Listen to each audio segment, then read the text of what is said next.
Passage en revue donc des grands titres de nos journaux ici parus ce matin. Avec vous, on démarre avec ce premier titre. Bonjour Renaud Copiard. Bonjour. Les concours d'accès à la fonction publique ont été lancés hier. Oui, et pour cette saison, ce sont 372 concours qui seront organisés pour permettre le recrutement de 11 874 agents à la fonction publique. Les inscriptions se dérouleront en ligne sur le site du ministère www.fonctionpublique.gouv.ci qu'on voit ici à l'écran, et ce sera du 21 juin au 30 juillet 2021 et les compositions se tiendront du 18 septembre au 31 octobre et les résultats, eux, seront connus en octobre et novembre prochain selon le Patriote. Examen du BEPC, un problème a été constaté hier. Oui, après l'épreuve de physique-chimie, c'est dans celle de mathématiques qu'une erreur s'est glissée. Selon l'Inter qui en parle, des exercices figurant dans ces épreuves n'ont pas été abordés dans le programme scolaire de cette année. Et cette situation a amené à nouveau le ministère à réagir pour rassurer les candidats et les populations.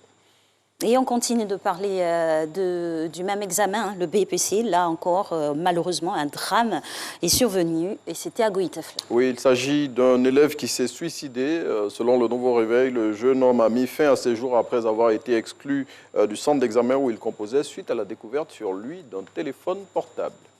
Et on poursuit, on referme ce chapitre, bien sûr, avec une note plus gaie. Oui, c'est celle de la naissance d'un bébé dans la ville de Boisflé ce lundi, au premier jour des épreuves du BEPC.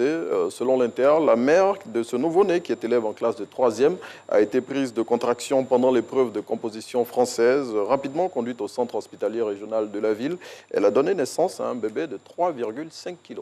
Félicitations à la mère, on ne pourra pas dire autant pour ces examens. Les élections locales seront-elles reportées en 2025? Oui, c'est la question que pose à sa une le matin. Selon le confrère, les élections des maires et présidents des conseils régionaux prévues pour octobre 2023 pourraient être reportées après les scrutins présidentiels et législatifs de 2025.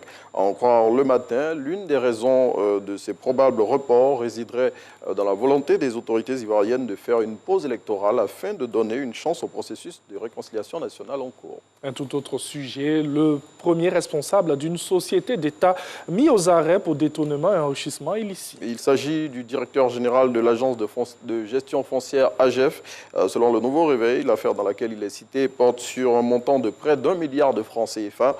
Toujours selon le confrère, il a été déféré à la maison d'arrêt et de correction d'Abidjan-Maca. No comment. Vous nous proposez un chiffre maintenant dans cette revue de presse. Oui, 19 millions, c'est le nombre de moustiquaires imprégnés à longue durée d'action, distribués depuis 2011 par l'État ivoirien aux populations à travers le programme national de lutte contre le paludisme.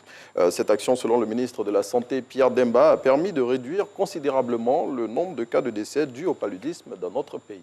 Et on termine avec du sport en taekwondo. Eh bien, avant les JO de Tokyo, la moisson continue pour Cissé Cheikh Salah. Oui, le champion ivoirien continue d'engranger les bons points avant les JO de Tokyo. Il a décroché à cet effet la médaille d'or à Sofia en Bulgarie. Dans sa catégorie, c'est celle de moins de 87 kilos et c'était hier.